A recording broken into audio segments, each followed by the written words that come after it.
So let me start, if I may, the same way actually that we started last year, which was I've asked all the three panelists, nothing else is scripted, but this part is a little bit. I asked them to come with one area vis-a-vis Asia in 2019 that gave them particular reason for anxiety, and you could take that in many directions, but also one that brought reason for hope.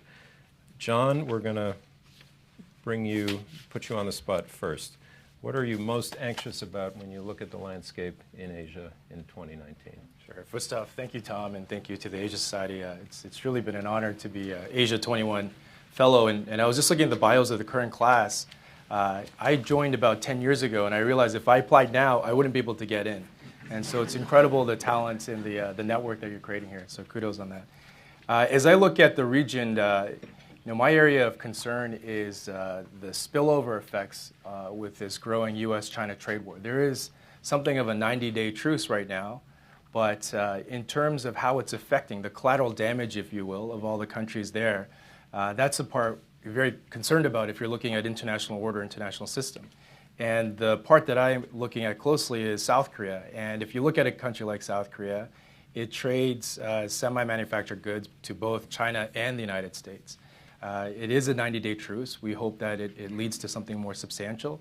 But already the ripple effects of that, I think, are being felt. The part that connects to what I'm most closely looking at is the ongoing nuclear talks. President Moon, like all democratically elected leaders, was largely elected on a democratic mandate to create jobs and improve the economy. The South Korean economy had already been pretty sluggish, youth unemployment very high, and so something like a U.S. trade war is having a type of effect that could potentially sap the political capital and the support domestically for some of the diplomacy that President Moon is engaged in from the South Korean vantage point. The other thing related to this is the connection to how the leadership that traditionally have been there, the partnership between the United States and China on a number of issues. Colleagues who focus on climate change are also very concerned that this type of distraction is taking vital time away from that kind of coordination that ripples into other areas as well. So from that perspective, that is a very, very deep source of concern as we see some signs of this truce, but again, something that I think many people are assuming to be much worse before it gets better. You got something on the hopeful side, or it's okay if you don't? I mean, the hopeful side, this again relates to the Korean Peninsula.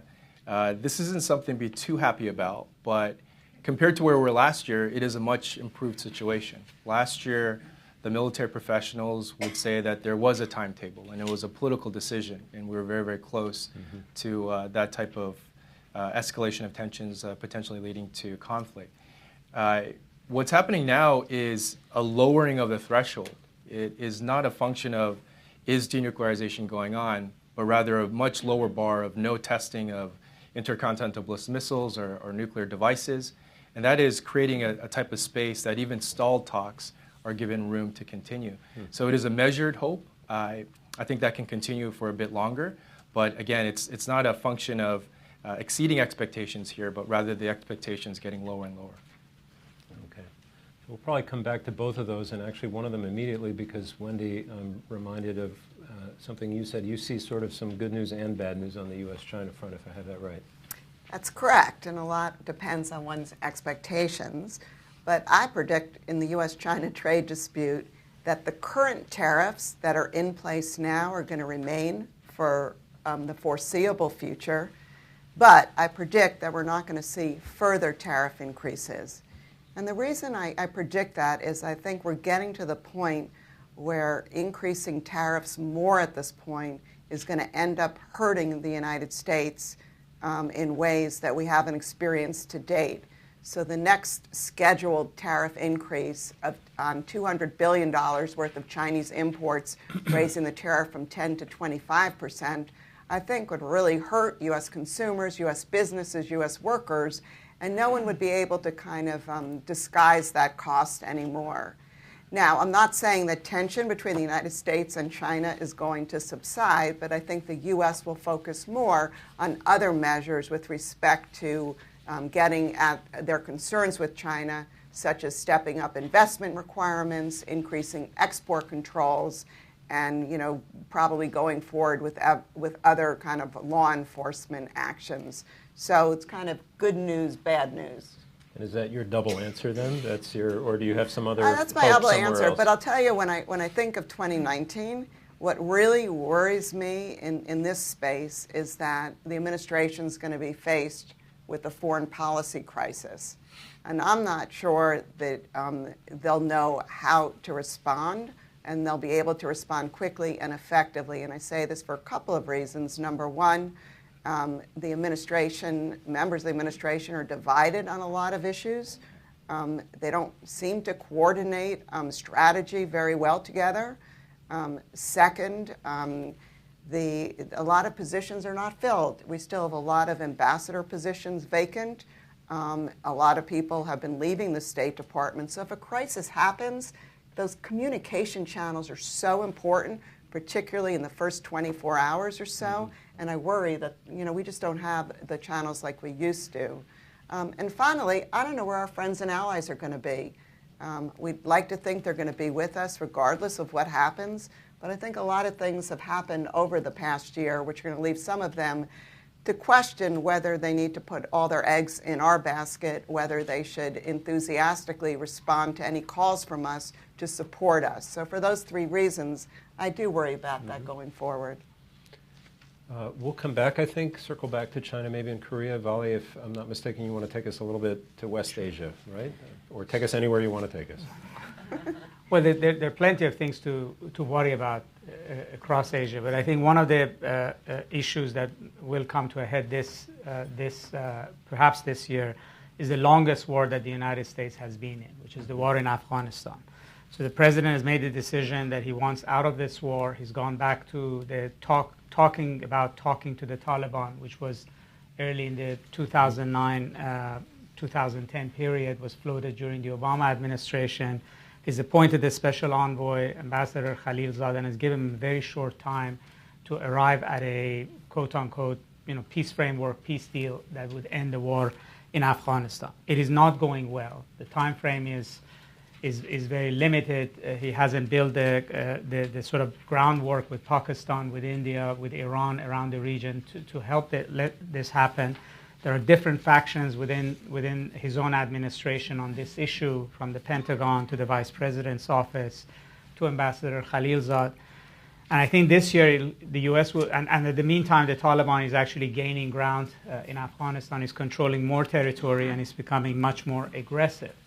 And Afghanistan is likely to also will have to have a presidential election during this year.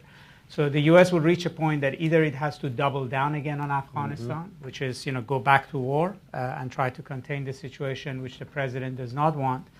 But the alternative is actually to privatize the war, which is to hand it off to Blackwaters and the like. And for that, therefore, then an agreement basically with the Taliban, some kind of a high-level agreement, could provide the fig leaf for the U.S. to move. That, if we arrive at that point, that could be quite consequential for the Pentagon, for Afghanistan, and for the region. And that's a major worry. Can I just ask you one question about that, just for my benefit and the audience's? How many times, roughly, has the United States in these 17-plus years faced this kind of moment through, I guess, 3 administrations now, right? Of do we double down or do we get out? And I mean, I feel in a way this is Groundhog Day a bit. Right, it is Groundhog Day, but exactly under this particular president, and there might be a completely new option on the table that the United States would have never considered, which is to privatize the war. And we heard about this early on when Steve Bannon and others were in the White House, but that option is on the table. If you want to fight a war but you don't want to fight a war, then there's only few ways in which you could do it.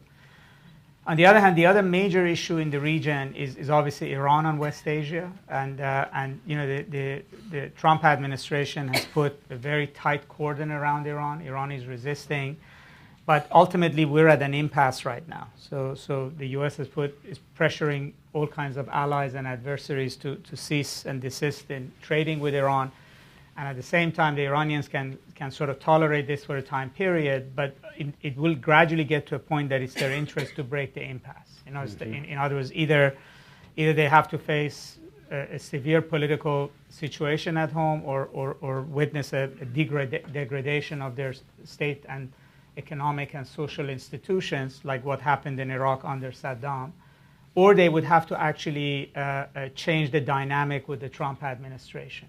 And I think their decisions are closely connected to what will happen in North Korea, because they've watched that conversation very carefully. You know, the North Korean foreign minister has been in Iran. The Iranian foreign minister has met with him.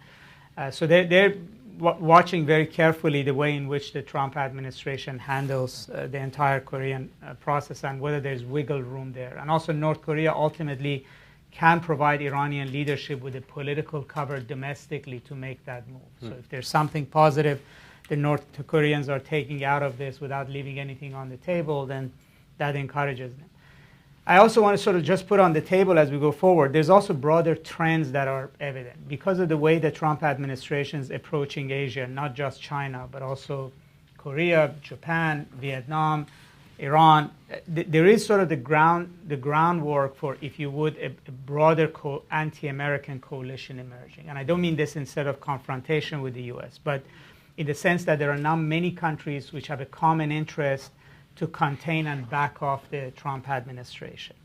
I mean, at the core of this, I think, is China, Russia, and Iran, you know, three wounded civilizations which have ambition of great power status. They want to push back against the West. They've always seen the United States as an obstacle to wielding power in their near abroad.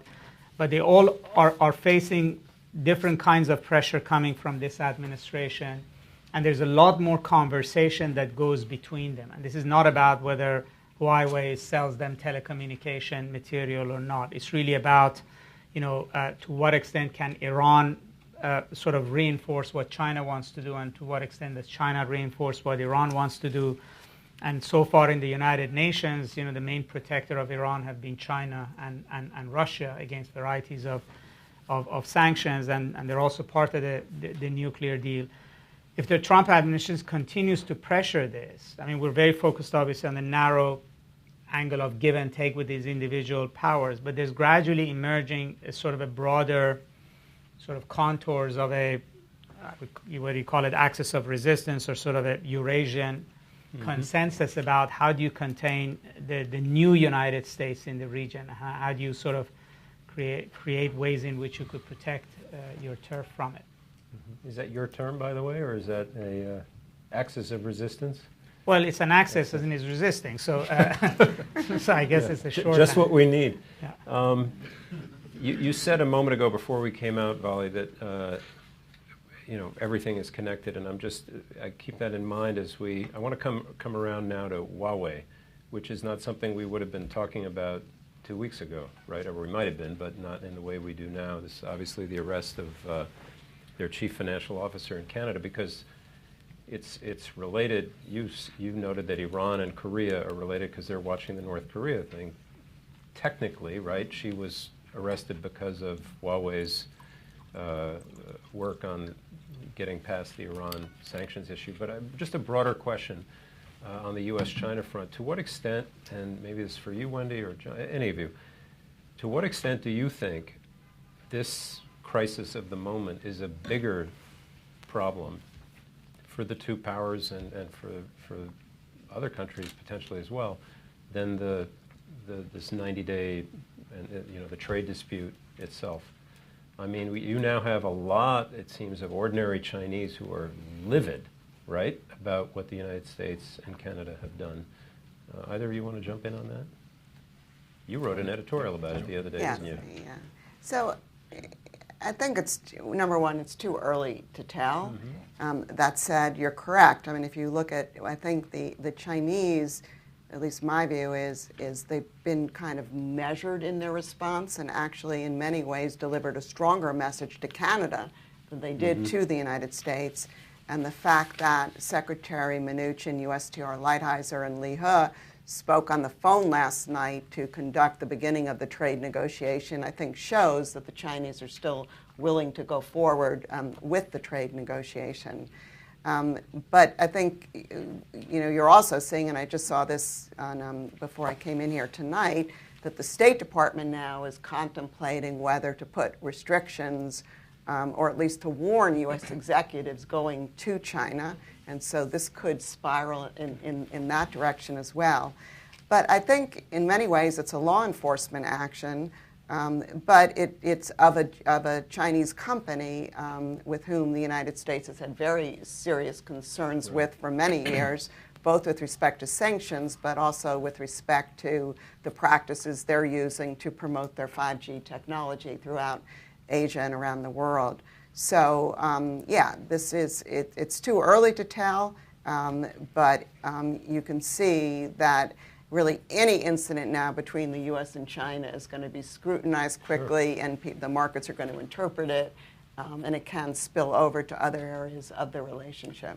Can I just add, I mean, looking at it from the other side, not as, to the extent that this had to do with Iran. I mean, you know, Iran has banked on China being a sort of a backstop to a lot of the pressure that the U.S. is putting on it. In other words, even when Total left Iranian the gas fields, you know, the Chinese company had an option. A Chinese company had an option to buy Total's you know, shares in from the Iranian government. So first of all, it's a way in which to sort of signal also to the Iranians that you know, China is not going to bail you out, which is actually something that psychologically the Iranians have been thinking about. But more broadly, the interpretation in many areas is that this impacts the way in which China can use its trade and its money to conduct foreign policy and influence. I mean, broadly, if the U.S. could put secondary sanctions and then force China to desist from trade in certain countries, I mean, you know, the question, if you're sitting in Pakistan, is saying, when is the hammer going to drop there, right? If the U.S. puts sanctions on certain interests in Pakistan because of the Taliban, and then the $56 billion that the Chinese have put in Pakistan, Belt and Road money, right? The Belt and Road money come under. So it is a shot across the bow of generally the entire, at some level, Belt and Road idea as a way of projecting Chinese influence. I mean, if the Huawei case forces the Chinese to wash their hands off Iran, I mean, let's say they say, okay, we're not going to sell anything there because first it was ZNet, then I'm going to say with ZTE earlier this year was also Iran sanctions. So then, you know, and then, you know, Iran sanctions happen to be the latest sanctions on a particular country. What other countries would China not be able to do business with? So I think it can have broader ramifications in that sense. Wendy mentioned an article or a story that was breaking this afternoon. There's another one which suggests things may get worse in the short term rather than get better, which the Times, maybe others are running, the New York Times, saying that Lighthizer is pushing, well, I'll just quote this, the Trump administration planning a series of actions this week targeting China's trade, cyber, and economic policies, bringing together the work of a handful of federal agencies as part of a long-term strategy to keep pressure on Beijing, according, and this is all growing. Do you want to add to this Huawei picture, John, at all? Or? I just wanted to build when Wendy was mentioning about this absence of coordination in Washington. Yeah. I think that is true in a number of fronts. But the sanctions piece is unique because there are elements of the private sector, law enforcement. It has its own momentum. And to try to time these things, I think increasingly we're going to see more of these cases of sanctions. From a Chinese perspective, you know, certainly at a higher level, there might be some understanding that these are distinct pathways. But as you pointed out to the broader Chinese public, this is seen as, you know, the gloves coming off, the U.S. playing dirty.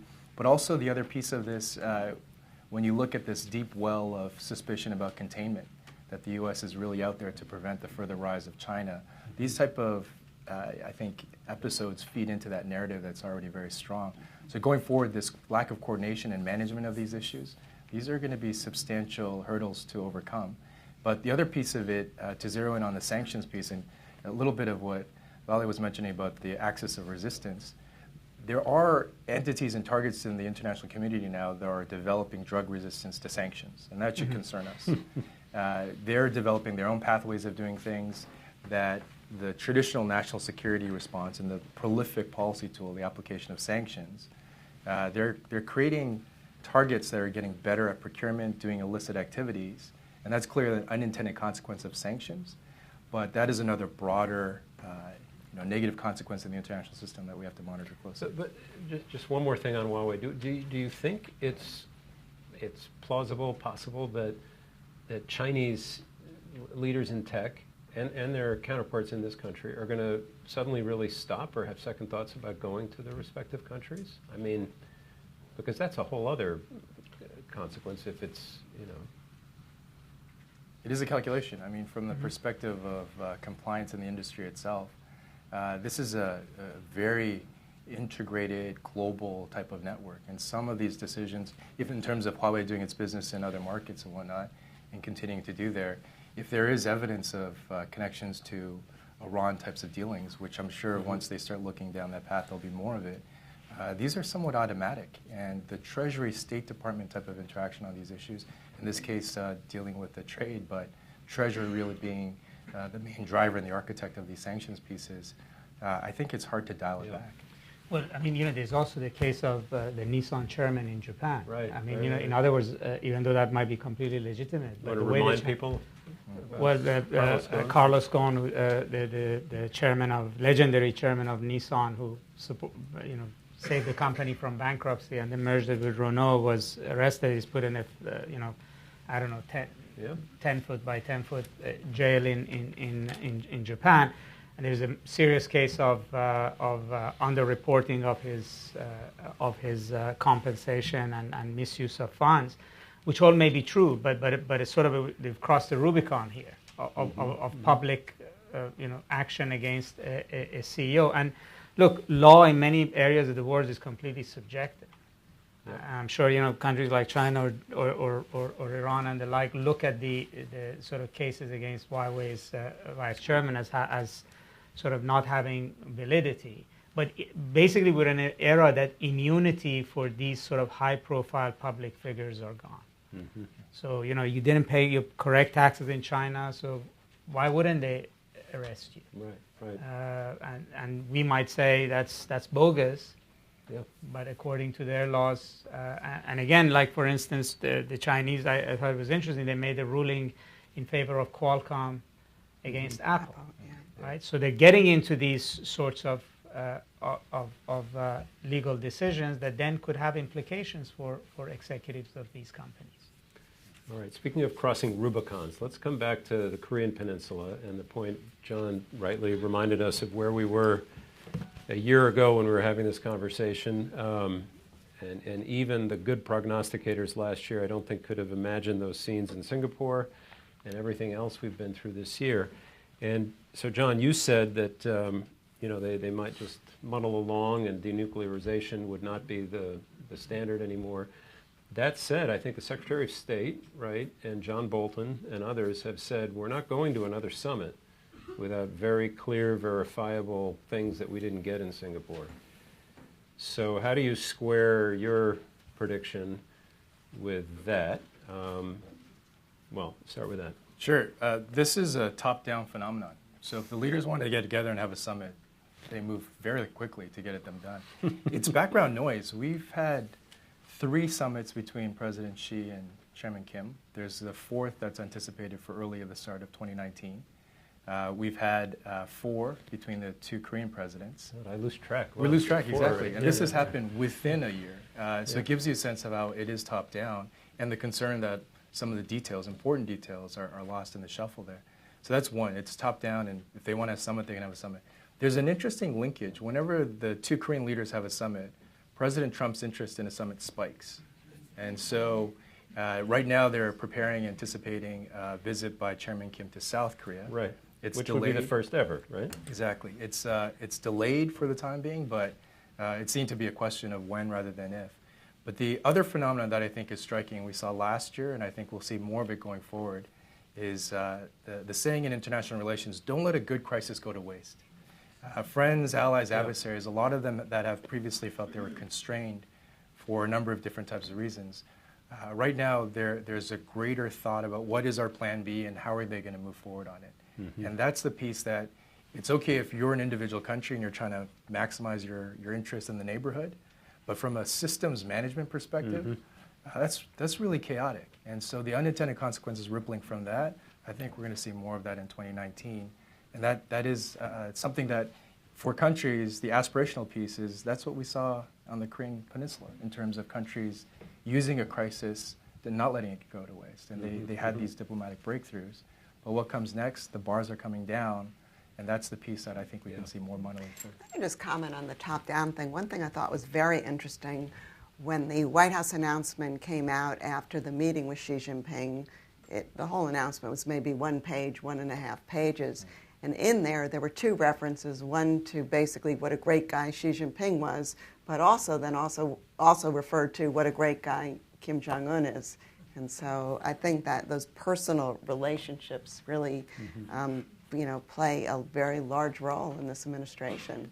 So, trying to figure out, the validity of what cabinet officers say now, I think we've confused so many countries around the world that I think they're almost discounting a lot of those statements because they know, they really need to look to President Trump to figure out, where we're going and what the decisions will be. I mean, I guess the question is that for some world leaders, this kind of personal connection hasn't worked. I don't know if has not worked. For instance, for Abe, for instance. Yeah. That but it's an open question whether for Kim Jong-un it actually has worked. It hasn't worked for us. We haven't got anything, but it seems like he actually has put. If I'm wrong, at least the perception is put North Korea in a different footing. Yeah. Well, our I shouldn't call him this, but one of our internal pessimists, Danny Russell, who is elsewhere tonight, Wendy's colleague at the Policy Institute and longtime Korea hand in the administration, he offered, as did many of our colleagues, predictions of their own, and he was a little less hopeful than you are, John. And he said a projected second summit early in the year, Trump-Kim, unlikely to bridge the wide gulf between the 2 countries on denuclearization, and the U.S.-South Korean defense exercise scheduled to take place in the spring. North Korea is threatening to resume testing, coupled with significant tensions between the U.S. and China. We should expect a spike in tensions on the Korean Peninsula. And I guess, in a way, you could see your thing running into that also, but would you care to spar a little with Danny from your seat, or no? I think that is definitely a possibility. We could see these events unfold again. Excuse me. One thing that's different now is a South Korean government that does sense the window of opportunity closing. And then another saying, better to ask for forgiveness than permission.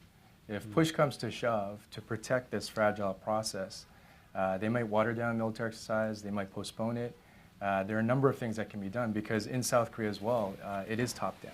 And so these are the types of decisions that concern those who are functionally there to maintain the alliance, to maintain defense readiness and all of those things. But if the political consideration is a little bit more time, this could drag out. And that's the piece that I think at least for the next 12 months as we see 2019, there would be something of this trying to drag this process along as opposed to reverting back to some of the patterns that could trigger an escalation. Now, what happens if the North and South barrel along with another summit? They're talking about some kind of economic railway. I think and what happens if that just races off in a sort of positive direction, and on the U.S. North Korean front, not much happens? Game that out then. Is that just, what's that mean for Washington? What's it mean for Seoul? Up till now, the South Korean administration has been very meticulous in getting sanctions exemptions, close coordination with their counterparts in the U.S. government, down the street in the UN Security Council Sanctions Committee, and so forth. These are modest movements towards doing the surveying, potential blueprint planning, site visits, and so forth. But this is, again, to the point about this incredible machinery that is the sanctions piece of it. There was reported warnings coming out of the U.S. Embassy to South Korean banks and South Korean companies involved with this, that if they went too far, they would be subject to these sanctions and fines. Those are automatic. And the precedents of European banks and companies that were caught up on the European violations of Iran sanctions, and then fines out of the Southern District of Manhattan for essentially financial violations. South Korean companies and banks are very sensitive to that. And so there's a natural limit to even how much the Moon administration can go. But if it were to proceed, I think it would be more on the political side, where there's no end to the number of summits they could have. They could potentially explore some of the other areas that are more symbolic value rather than things that have sanctions violation potential. But I think the two Korean leaders are committed to at least keeping the Panmunjom Declaration, the inter-Korean process going, and trying to insulate it if there is this continued deadlock on the U.S.-North Korea denuclearization piece. Okay, I'm ready to leave, but any last words? Leave U.S., China, and Korea, these sort of big, giant issues. Anybody want to, or have we put enough of a period on those? Okay, good. Wendy, let's go to Japan.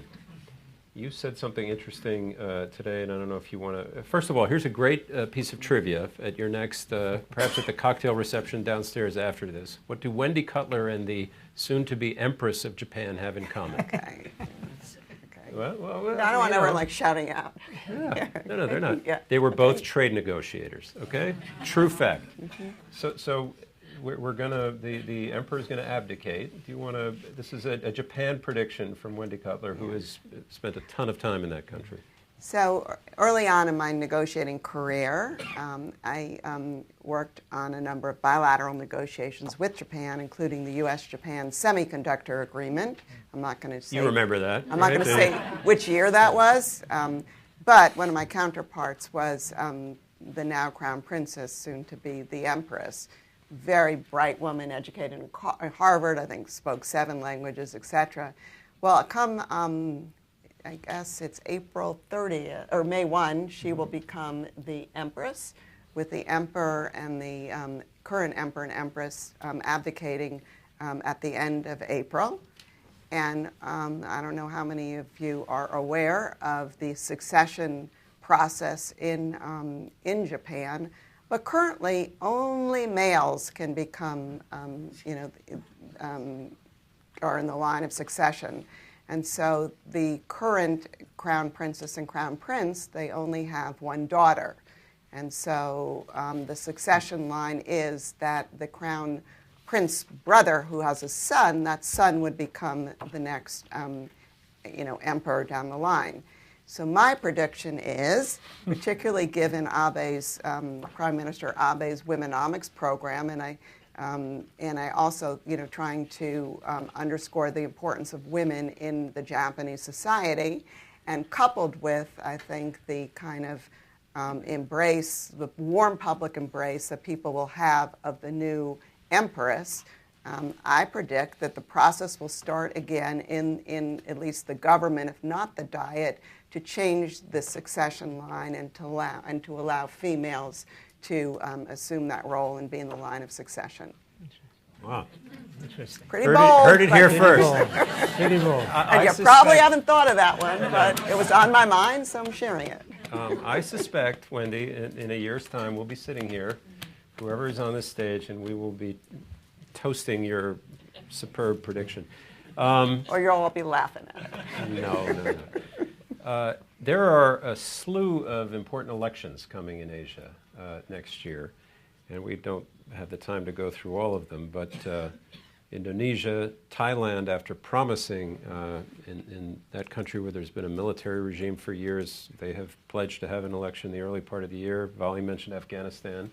Actually, do you think the election there will go forward, given everything you said before?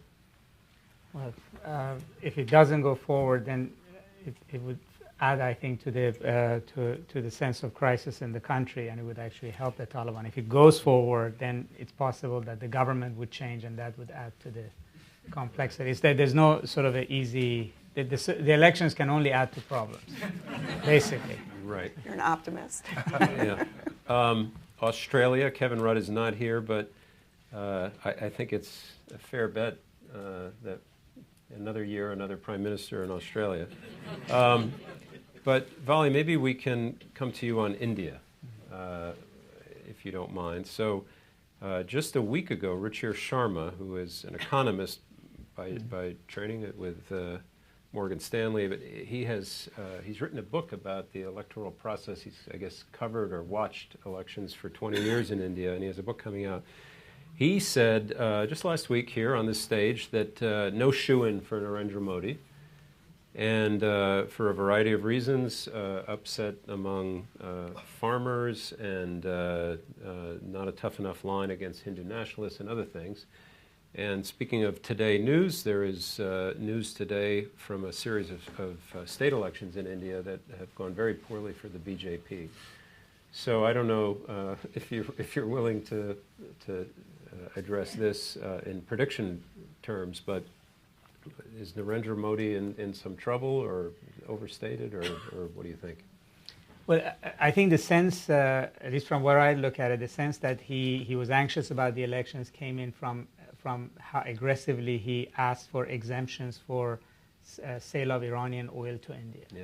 Because India relies for 15% of its energy on Iran. It could not replace that immediately, and if he hadn't got the exemptions, he argued very forcefully that it would cause shortages and inflation in India, and that would affect him adversely.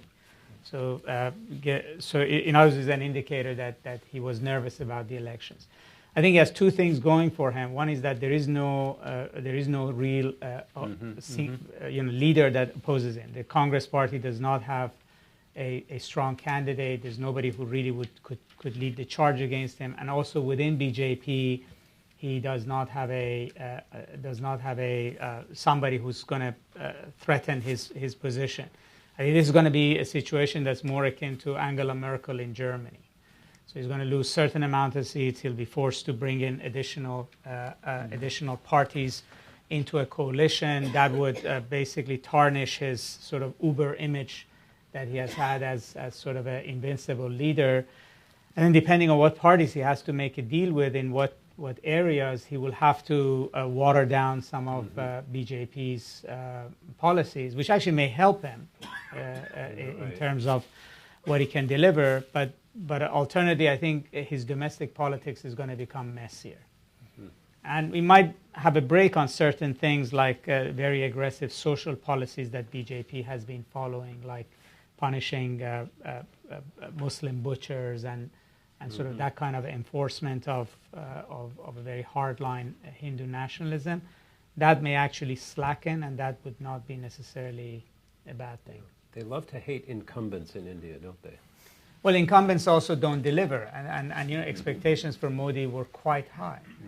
And also Modi sort of is delivering much more at a national level, which is what we see from the outside. But at a local level, it's actually what party and what government in particular provinces is delivering. And people ultimately, in a lot of these elections, particularly at the state elections, which we've seen, vote for bread and butter issues. Who's going to fix their roads and who's going to give them things. So Modi has not been as strong in being able to actually deliver in a tangible way, and so he's been vulnerable. Okay. Anybody want to weigh in either on India or any of those other places where they're going to the polls? I'll go out on a very easy limb and say that Jokowi wins in Indonesia again. And by the way, my record here is really poor, so... But you said Tillerson would still be in, right? Yeah, thanks a lot, Wendy. Thank you. Oh, I wasn't supposed to remind us to say it. Whoops. Yes, I did, and for no reason. We were sitting here and throwing that around last year, and I thought I'd go on a limb and say that Tillerson would still be... Why don't we stick with that for a second? Not Tillerson. Okay. But obviously, you all know, and the point has been made, that even though it's not an Asian matter, the people who run foreign policy, whether it's top-down or otherwise, in Washington, matter for, in different ways for all the things we've been talking about. So let's look at the people who are now in the apparatus of things that cross global policy in Washington. And maybe someone wants to hazard a guess and risk my fate. Pompeo, Jim Mattis, John Bolton, who am I forgetting? Steve Mnuchin, Lighthizer, Heather Nauert. Anybody want to? Who in that group is not in that group anymore a year from now? I think it's a safe bet that one of them at least will not be in. I'm going to really go out on a limb and say Mattis. He's been there the longest. The president has started to kind of express some concerns with him, including hinting that he might be a Democrat. And he just doesn't seem to be in that inner circle as much. So that group, he's top on my list, which I think is unfortunate. I agree with Wendy. I think Mattis is most likely to move on. But I think the sort of a larger issue is that if the administration becomes much more focused on domestic issues, domestic problems of the president, the 2020, does it mean that the foreign policy sort of management sort of falls by the wayside and is not going to pay attention to it? So there is no big urge to shift people. And I think the question is whether this will actually give somebody like Bolton or Pompeo much more latitude to actually really run the policy, form and run a policy, because he's no longer focused on it. Or that, on the other hand, actually American foreign policy could lose even more focus, let's say on places like China. If he's not paying attention, you have 10 different policies. So I think that's a big question this year. Or if things are bad at home, there are presidents then who become very active on the international scene. Although I have to say, I would venture to say he's unique in that he can find ample issues at home to divert attention. He really doesn't need to really look abroad. Right. We need some more hopeful things. Tom, if I could add one part of please. this, tying into the broader management of the international system. This president doesn't like disasters or failures. So if you follow the trend lines, and for 2019, we're likely to see more crises, but we're not going to see the reaction time. Issues that could have been dealt with in a timely manner could lose control in a time that's critical. So if that is the case, and that's a broader trend line, then one could argue that all the key positions in the administration are vulnerable on trade issues, on security issues, and other things. So that's a part where you're not going to get the reverse of more capable, more experienced individuals, but individuals who I think will have a harder time piecing together what their background is and what they've done before, because these types of flare-ups could potentially grow. Sure. Right? Yeah. We want to come to the room because there are a lot of you, and I'm sure there's a lot of better questions than I have. But just quickly, we haven't talked much about economic growth, and I know that's not, just sort of growth forecasting. Come to you, Wendy. You had an interesting thing to say about one country in particular in Asia. It's not surprising that when you look at the forecast for the next year and you look at upsides, whether you're looking at Bloomberg or The Economist or wherever, a lot of the countries are in the part of the world we care about. But you have one in particular you think is in for a particularly bearish year, yeah? Well, I think Bullish year. I think on the economic front, I think Vietnam is really going to be very interesting to watch. And two things. They already have a high growth rate, over 6% the past few years.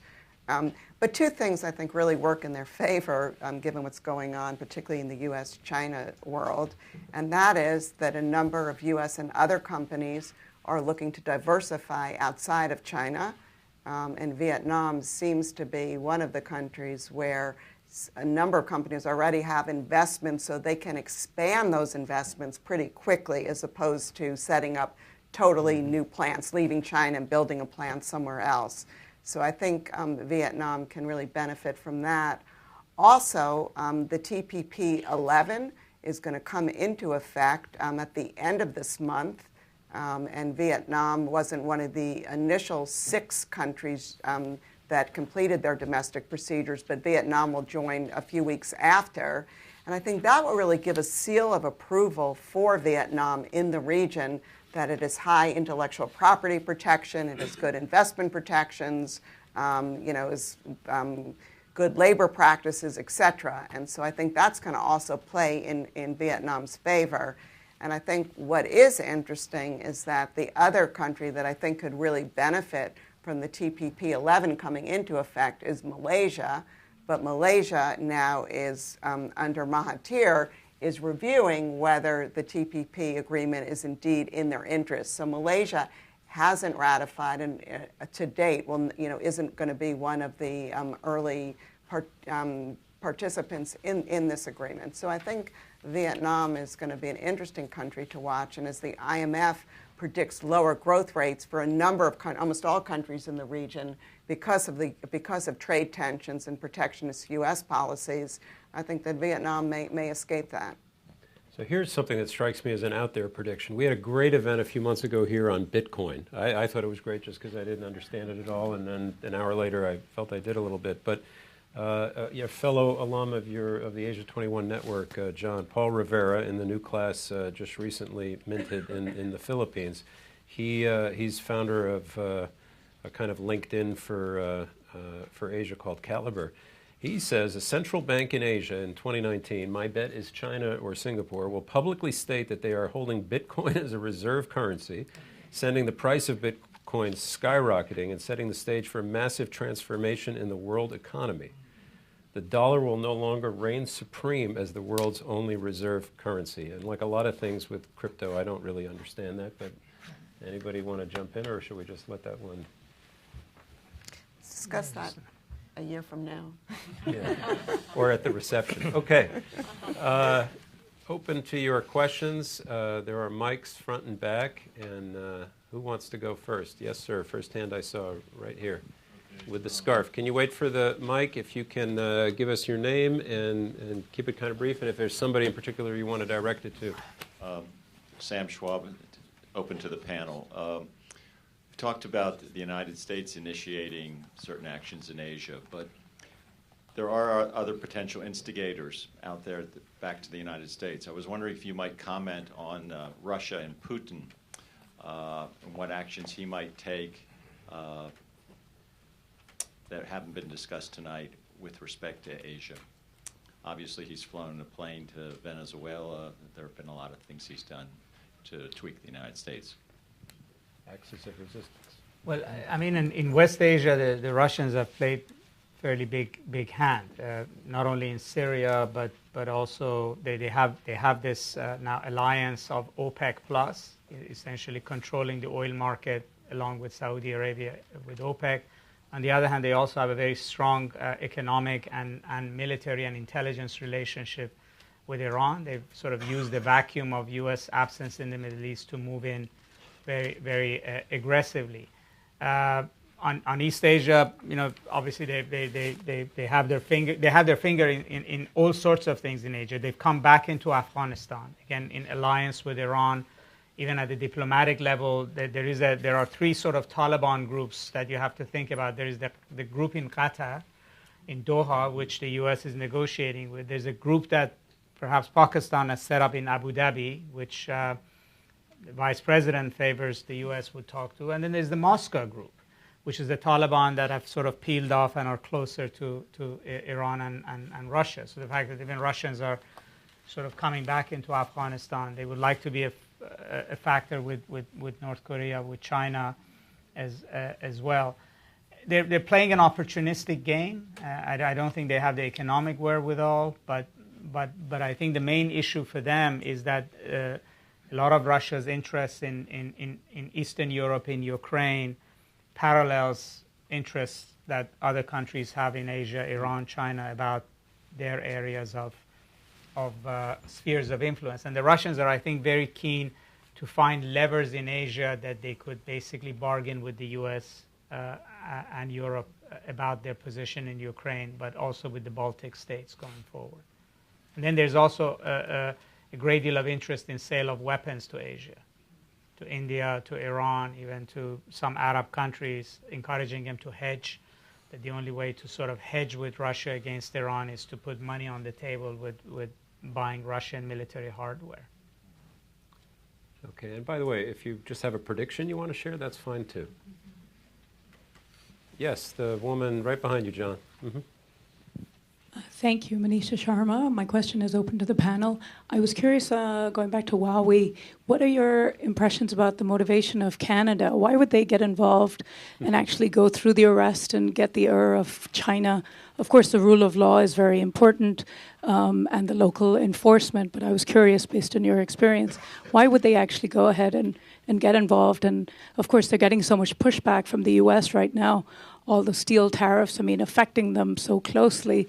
What would be the reason for them to provide so much cooperation on such a big front? Thank you. And what alternatively could they have done? Could they have just, that's a legal question, right? It's like really a legal question. I don't think they probably had a lot of debate there about what to do. They, I think the word goes out to look for this woman as she's, as she was going through any airport. We have, legal arrangements with Canada, and they did what's expected of them.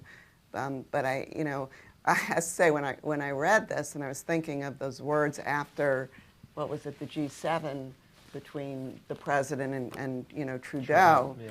And I was thinking, of all countries, let's, I'm sure Canada's kind of has, let's just say, some reservations about the United States now. But is there a way, and I don't know if this is a Yeah. legal or international relations question, where you made the point earlier, Wendy, that you're worried about our allies being willing to step up to the plate for us when it comes to, I mean, could the Canadians have just, is there a look the other way option here? Is there a under the rug option or I don't know the details here. I don't think so, and I think that they sounds have like a an course interest. at the Kennedy Right. School or SAIS, right? I think they have an interest in being on the same page with us on these types of matters. Right. We've always cooperated, but I think there are other types of matters where there's a lot more discretion, and there's no kind of legal requirements or things that in their interest for enforcement authorities to work together across the border. I mean, that's But you see, the excuse matters as well. I mean, had this been about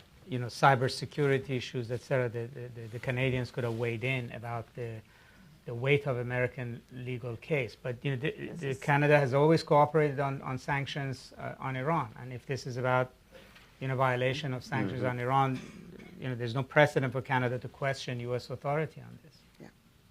Nick, I just wanted to add, if we got to get your mic just so the folks outside the room can hear.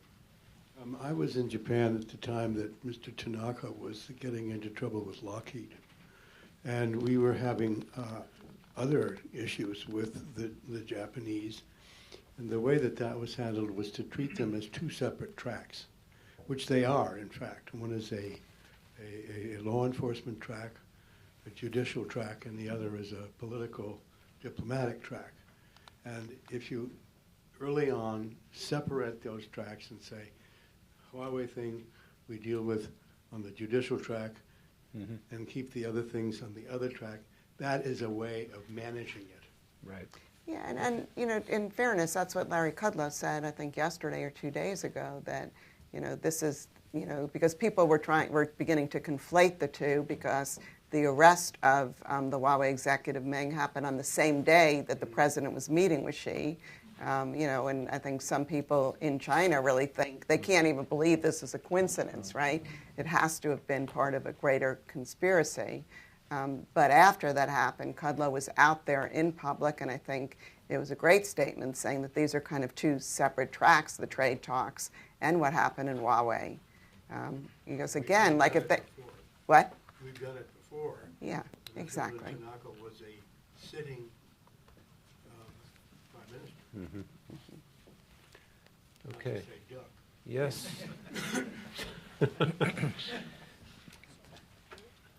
Sorry, I'm making it difficult here, but maybe we can, the woman there, great. Thank you. Thanks a lot. Klara Wyrzykowska, I work for the United Nations. I have a question. After the whole context you described for 2019, what will be the situation in terms of human rights? What will be the new issues? How will be the current crisis solved? How do you see the general landscape of human rights in Asia in 2019? And it's a question Human rights for... question, and maybe just to, I'm sprinkling these throughout. My colleague Sanjeev Sirchan here at the Asia Society has a prediction that the Rohingya will continue to be, quote, the most persecuted minority in the world. We haven't mentioned them or Myanmar tonight, while the global community will fail to hold the government of Myanmar accountable for the atrocities, et cetera, et cetera. On the human rights part, there were 3 North Korean officials who were sanctioned for human rights. But rather than that being a priority of this U.S. administration, those are legacy programs and pieces of legislation from prior administrations. You see the phenomenon. If the U.S. doesn't prioritize human rights, then other countries won't prioritize it as well. So I think that's one element of leading by example that we're we're going to unfortunately, I think, see more backsliding on the sanctions related to human rights, but human rights as an issue altogether, unfortunately, in 2019. Oh boy. Daniel, and then we better have a front mic and a back mic, and then we'll go ahead. Hi, Daniel Moss, columnist, Bloomberg Opinion. There's been a pretty powerful narrative for a while now, going back a number of years, that US influence in Asia is on the wane and China's influence economically, strategically, financially, you name it, is on the rise. Anything happened in the past 12 months that's led you to maybe question that? For the past few weeks. Yeah. Well, you know, two things come to mind on that. First is something it hit my mind earlier. I think it was a month or two ago, we had Bruce Stokes, who is a poller with the Pew Research Foundation, and he was showing you know, the latest polls about Asians' views of the United States, of the administration, but of the United States. And it was quite striking how, you know, how many countries in Asia still view the United States very favorably. And particularly when I talk to my colleagues in the Asia Society who travel a lot in Asia, you continue to hear the, you know, the desire for strong U.S. engagement in the region, regardless of, you know, what's going on now, and a real desire for us to kind of come back to the table. So, you know, that comes to mind. The second thing I think that comes to mind, there's no doubt that Chinese influence is increasing, but I don't know if it's kind of a zero-sum game because their influence is increasing, ours is necessarily decreasing. But I think one issue where we may next year have a very different view of a Chinese initiative is the Belt and Road Initiative. And it's fascinating to me over the past few months how we are seeing a lot of international and Asian concerns being expressed about projects under the Belt and Road Initiative. And we're even seeing some indications that maybe China's pulling back from publicizing and talking about the Belt and Road Initiative as extensively as they were a year ago. There's two things, right? It's whether the influence is on the rise or on the wane, but also are the impressions favorable or negative? And those two things don't always run in tandem. But go ahead, Vali. You know, exactly. It's how you set it up. And first of all, whether this sort of, as Wendy said, there's a zero-sum calculation. But I would say, you know, there is a sense that this administration is really out to cut China at the knees. You know, it has China cannot resist militarily or economically to sort of completely change China's positioning, economic ability, role in the region. But that does not mean that even if they're successful, that the U.S. actually has a influence comparable to what it had. And I would say the reason is that it doesn't appear that the U.S. is deciding the fate of Asia in any way, or U.S.-led institutions are playing that role. At least in West Asia, you know, the U.S. has not really changed the dynamic of what is happening in West Asia, which is the rise of the non-Arab powers, particularly Iran and Turkey. The alliance with, say, Saudi Arabia was ephemeral to start with, and now it's actually in trouble because of the problems Saudi Arabia has ran into. And I think that if you sort of come back without the U.S. deciding the big trade deals, without the U.S. actually, you know, laying out what the security structure in Asia is going to look like. At least the Obama administration had a vision of, you know, how that might work. If anything, you might say that, you know, after China, once you're done with trade with China, where are you going to go? You're probably going to go after Vietnam next, which has a $40 billion trade surplus with the U.S. So, but as I said, the U.S. is probably I would say in the longer run, the greatest contribution U.S. is going to make is actually define a sort of a set of issues that a lot of Asian countries will find in common. And so it's sort of deciding the fate of the region against the United States. But we're not leading. You know, America first does not mean laying out a vision that the rest of Asia could rally towards. So I think that's the measure of influence. So, in other words, you end up, you can only have so much control in the short run in terms of how you bully people on trade and various issues. I feel like I want to ask my colleagues with the microphone to do the choosing here. This is too hard. John, why don't you find somebody you like? And, Go for it. Hi, Sridhar Lele. I have one question that relates to another question. So at the beginning of the year, John Bolton was saying about the Libya model for North Korea, but it looks like in next year it will be more like the Pakistan model where they get to keep the missiles and the nukes. So then that relates to what Vali was saying. So partly I think the troops are there in Afghanistan as a fail-safe so that they can be in Pakistan on the ground in an hour in case they need to. Is that part of the reason why 3 presidents have not removed troops from Afghanistan also? So if I can start on your analogy to the Pakistan model, I think there's some interesting parallels to that. Clearly here, the top priority is denuclearization. In the region, denuclearization is, in practice, number 2. Using this diplomatic opening to have more of the economic cooperation, economic integration, a different type of future for North Korea. And organically, if they feel secure to give up their nuclear weapons, then that's the desired outcome. That seems to be the momentum in the region. And if you look at that, North Korea may disassemble, dismantle some of the nuclear complex, the facilities, but retaining a minimal nuclear deterrent is something that I think is the open secret. People view that as realistic, and most importantly, when they play that simulation, if I were North Korea, what would I do? All of them come to the same conclusion. So I think the ground truth in the region is that North Korea could become more and more like a Pakistan model, and certainly a Chinese priority to see stability in North Korea, political regime, the economic stability, goes back to a Chinese view, not of a standalone North Korea policy or standalone South Korea policy, but this balanced Korean peninsular policy. So to your point about the Pakistan model, it will be Pakistan model plus alpha. The alpha component is already North Korean elites and the top state trading companies are embedded in the Chinese marketplace. Pakistan doesn't really enjoy that type of benefit. So there's a lot to be said about things that are already happening being scaled up. Well, I mean, I think the Libya model, even for Iran, was the main worry of there's no point talking to President Trump because that's a photo opportunity. But John Bolton means by Libya model that you pack everything, you put it in a box, you send it outside, and then we decide whether we want to talk to you or not. So if actually there is a Pakistan model on the table, you're much more likely to get engagement because that's much more about realistic talks, which countries which have missiles or nuclear capability can negotiate with them rather than giving them up before you even would negotiate with them. I don't think Afghanistan has anything to do with controlling Pakistan. I mean, the force size of the United States in Afghanistan is nowhere near trying to discipline or manage a country of 180 million people. I mean, that just would be foolhardy. I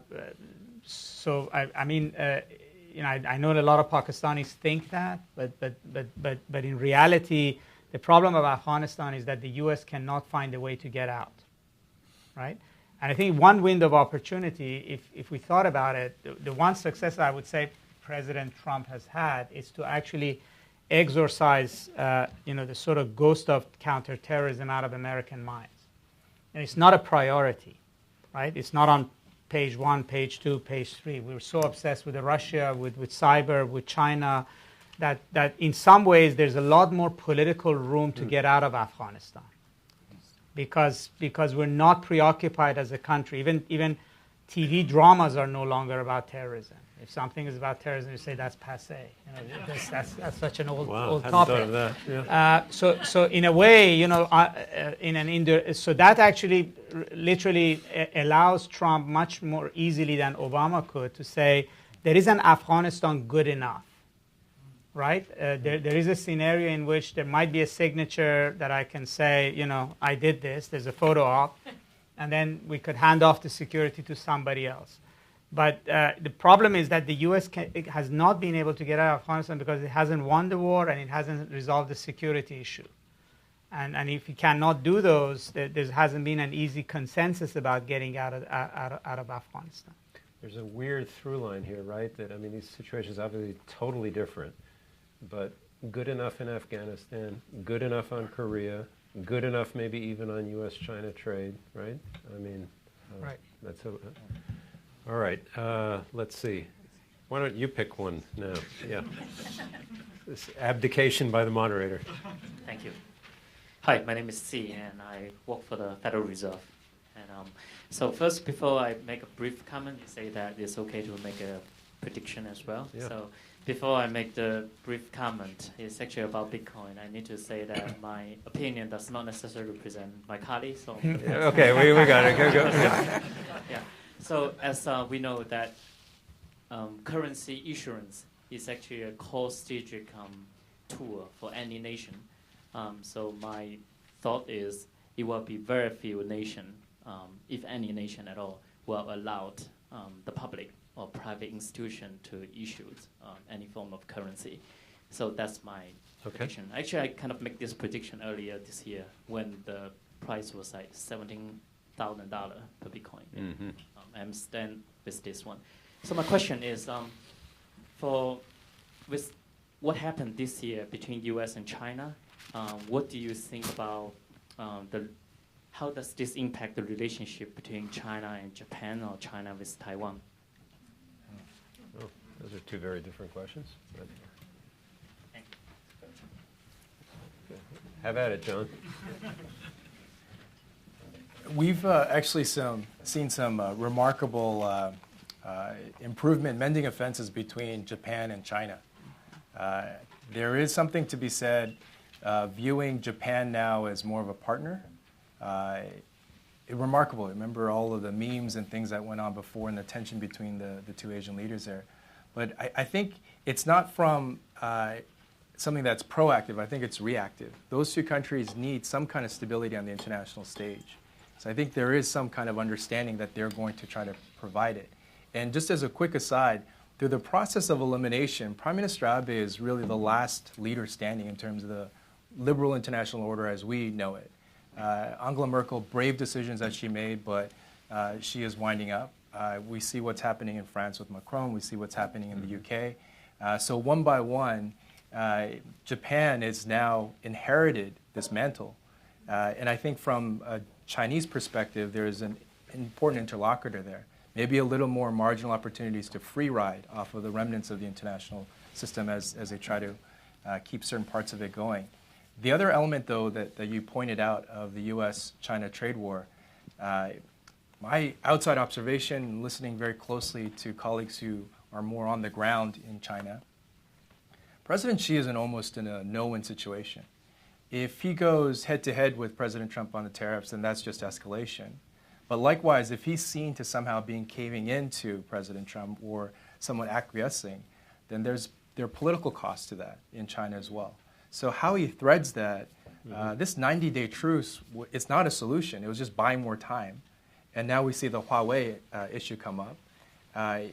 You got to imagine that President Xi is in that kind of sweating buckets type of situation right now. And with that, this is where historical issues, other types of contemporary political considerations where Japan sees China as an existential crisis, all of these things are creating, and I think what Vali mentioned, this axis of resistance. The resist component is a coping mechanism for other countries as well. So I would summarize with that piece that understanding that we're seeing between China and Japan right now isn't the beginning of a new type of relationship strategically, but it's a coping mechanism. I think Wendy had something. Yeah, and I think like in a coping mechanism, I just add too, we're seeing a lot of countries kind of wanting to hedge their bets now and to diversify. I think it's fascinating that the trade minister in Canada, the title now is Minister of Trade and Diversification, and that doesn't mean gender diversity. It means finding other friends, finding other partners. They have a ministry for that, huh? Well, Ministry of Finding Friends. I think one thing to watch in 2019, President Xi apparently is going to, I think it's planned to take a state visit to Tokyo, probably around the margins of the G20 summit in June. But I do think that China also is kind of on a charm offensive in the region, recognizing that countries want to hedge their bets. So it's kind of, they're just synergies in all these relationships right now, and it's very important for all of us just to kind of watch what's going on. But you're seeing President Xi Jinping, once he left Buenos Aires right after the G20, after the dinner with President Trump, he visited a number of countries in Latin America, then went to Portugal. And in the meantime, the president, was tweeting, well, we agreed to this, we agreed to that. Why isn't China responding? Why isn't China, saying 90 days? Why isn't China? And, some people are saying, well, give the guy, he's not even home yet. So sometimes you need to let the stuff play out. The point you made also, I really think it's spot on that, and it's not just China, but other countries too. It's much easier for them to undertake reforms or open their market if they can portray it as being kind of in their national interest versus doing this in response to pressure from the United States.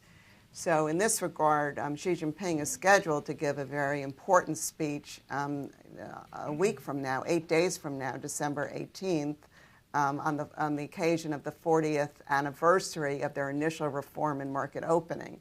And I think that's a speech a lot of China watchers are going to watch very closely because I suspect that he'll use that forum to explain, hopefully, and I really hope this is the case, new reforms, new market opening. And it's fine if he portrays that he's doing this because it's in China's interest.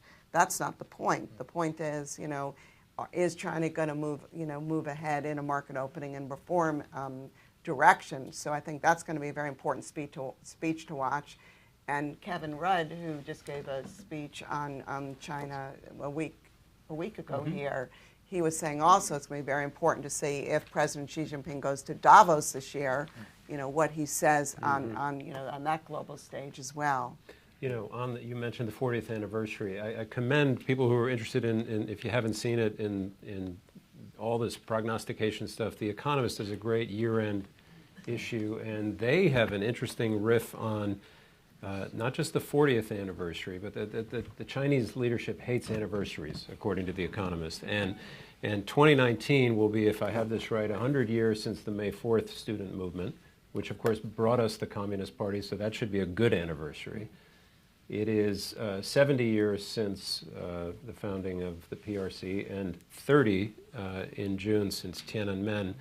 And all these things, no matter what they're actually anniversaries of, may bring people out in some way. And if you believe The Economist, the party is nervous about all of them.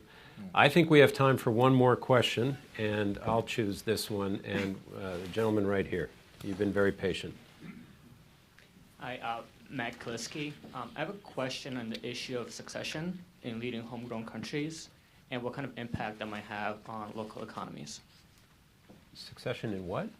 In the leadership of homegrown countries like Alibaba or Huawei or some of the leading tech companies or conglomerates in the area. Essentially passing the leadership from the parent to the next line of potential leaders.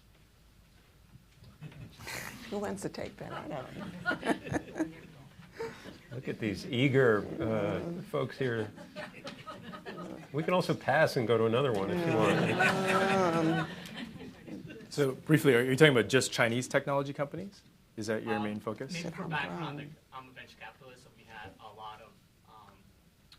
there's a lot of worries that Chinese and Asian companies would increasingly take over business from the West, but it seems that that's kind of been slowing, and it's kind of reversing, especially with the increasing technology aspects, more stringent regulation of investments and takeover as a ways of gaining an edge. That seems to be backing off, as well as Jack Ma retiring, but we don't really hear much about who the next leader will be, like who will be the next Tim Cook or the next leader of Microsoft, right? We don't really hear about that. So I don't know if that's an issue yet, or what kind of potential problems that might pose.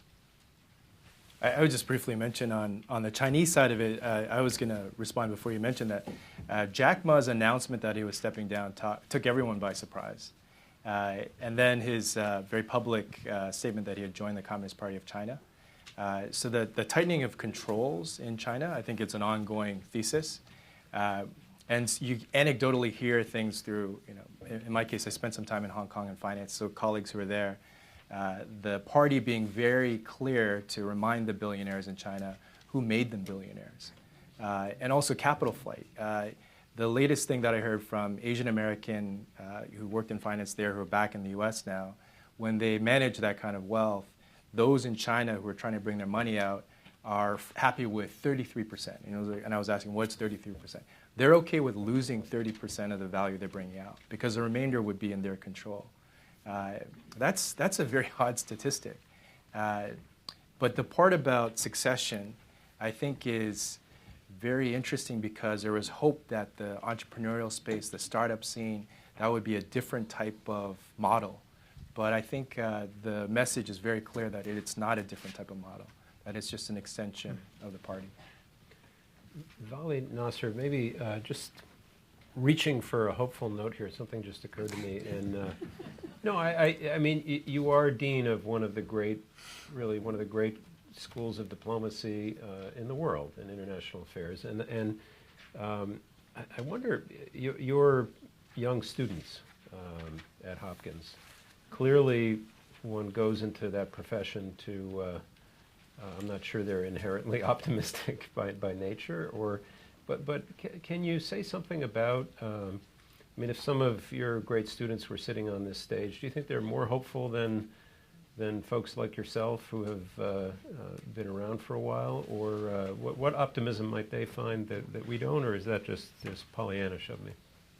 I actually don't think the young generation is optimistic at all. I think they are extremely worried about the world.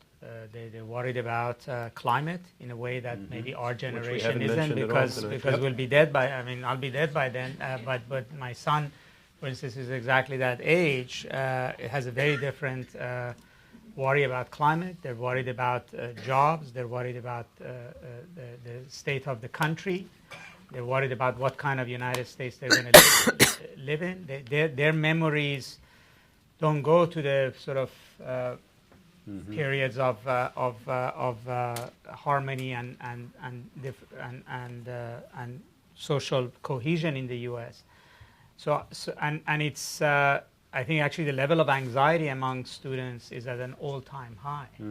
And we at least in our case, I would say that many more of them don't know what they should study, whether it's worth investing 2 years to go to graduate school, whether it's worth borrowing money to do so whether there are going to be any jobs in government.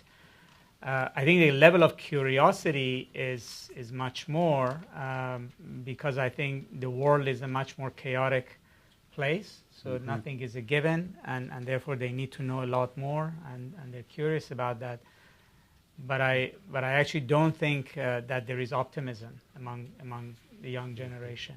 I think that not until I think 2020, and if there is a pathway to some kind of a stability in the United States, I think there's a tremendous amount of worry.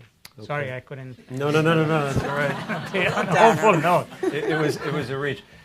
Two final notes before we close. It's the last program in 2018 that I'll be moderating, at least. And note number one is, as I think most of you know, there is a reception downstairs. A thank you from those of us at the Asia Society. It's actually staffed and run by some of our younger staffers, something new we're trying here. So you're welcome to that in the Garden Court Cafe. And we also have a favor to ask of you. We rarely do this. This is the very, sort of 2-minute version of the PBS or WNYC pledge drive, much shorter than theirs. There are forms on your chairs. There are also forms with our staff on the way out.